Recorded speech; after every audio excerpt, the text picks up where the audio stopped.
എല്ലാവർക്കും നമസ്കാരം. ഇന്നത്തെ ശുഭചിന്ത: ഓരോ സ്ഥാനവും താൽക്കാലിക കൂടാരങ്ങളാണ്.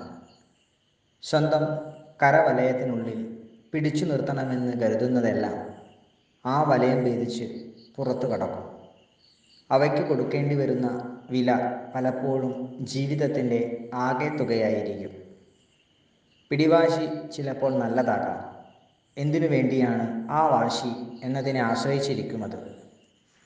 നിസാരവും അനാവശ്യവുമായ കാര്യങ്ങൾക്കു വേണ്ടി നടത്തുന്ന ശണ്ഠകളാണ് ഗൗരവമുള്ള കാര്യങ്ങളെ അപ്രസക്തമാക്കുന്നത്. നേടിയ സ്ഥാനങ്ങളുടെയും സ്വത്തുക്കളുടെയും കണക്കിൽ അഭിമാനിക്കുമ്പോൾ അവ നേടാനായി ബലികഴിച്ച മൂല്യങ്ങളെയും നിലപാടുകളെയും ബന്ധങ്ങളെയും കൂടി കണക്കിലെടുക്കണം.